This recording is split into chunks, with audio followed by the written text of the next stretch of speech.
বঙ্গবন্ধুকে ভালোবাসি মানে এই না যে আমি ছাত্রলীগ হয়ে গেলাম, আমি আওয়ামী লীগ হইলাম। ছাত্রলীগের সাথে যে ছবিটা ছিল সেই ছবিটাতে প্লিজ আমাকে মেনশন করবেন, তারপরে গিয়ে আমি বলবো যে না আমি ছাত্রলীগে ছিলাম, যদি এরকম আসলেই কোনো ছবি থাকে। বঙ্গবন্ধুকে আমি as a person, as a leader আমি অনেক অনেক শ্রদ্ধা করি। তার মানে যে আমি ছাত্রলীগ বা আমি আওয়ামী লীগ, আমি আমি ওই এরকম কিচ্ছু না। আমার হাত নিয়ে দেখলাম অনেকের অনেক প্রশ্ন ছিল, তো আমার তাতে কিছুই যায় আসে না। আমার অনেক ট্রমা ছিল, যার কারণে হয়তো আমার অনেক দাগ, তো এইসব নিয়ে যদি আপনারা যা ইচ্ছা লেখেন আমার কিছুই যায় আসে না। আমি দেখতেও না, আমি ভয়ও পাচ্ছি না।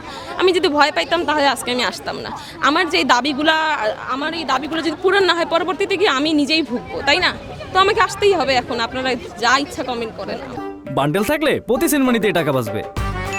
বিকাশ সেনমানি বান্ডিল কিনে জিতুন প্রতি লেনদেনে। না, আমি জানি না কয়জন নেশা করে হাত কাটে, তো আমার যেই হাত কাটা আমার খুব বাজে একটা পাস্ট ছিল। আমার ছোটোবেলাটা অনেক বেশি ট্রমার মধ্যে গেছে। আমার হাই স্কুল লাইফ, আমার কলেজ লাইফ, ইভেন এখানে এসেও যে প্রথম বছরটা ছিল কোচিংয়ে, আমার অনেক ট্রমার মধ্যে গেছে।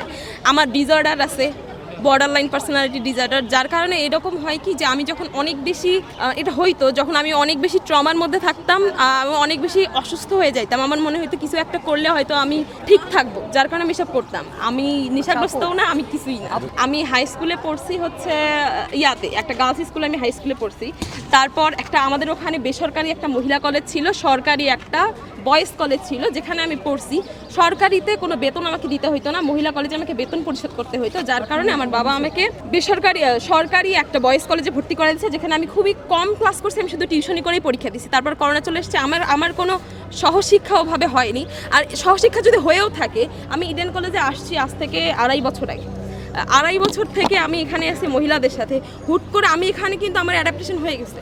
হুট করে যদি আমাকে এসে বলে যে তুমি আরেক জায়গায় যাও, গিয়ে ছেলেদের সাথে এখন ক্লাস করো, এটা তো আমার পক্ষে একটু অস্বস্তিজনক হবে। আমি লাস্ট দিন সহশিক্ষা নিয়ে কথা বলার পর যারা আমাকে নিয়ে উল্টাপাল্টা কমেন্ট করছে, ভাইয়া আপনারা হয়তো দেখেন নাই কী লেভেলের নোংরা কথা আমাকে নিয়ে বলা হয়েছে।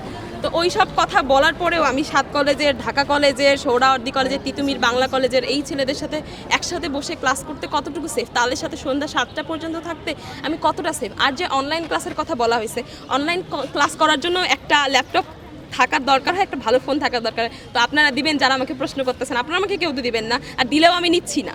তো আমি অন্যের টাকায় ল্যাপটপ কিনে কেন ক্লাস করবো, বা আমার তো কেনার ক্ষমতা নেই, আমি কোথা থেকে কিনে ক্লাস করব?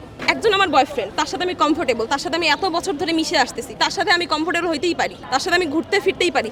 একটা বয়ফ্রেন্ডের সাথে ঘোরা একরকম, 100টা ছেলের সাথে বসে ক্লাস করা একরকম।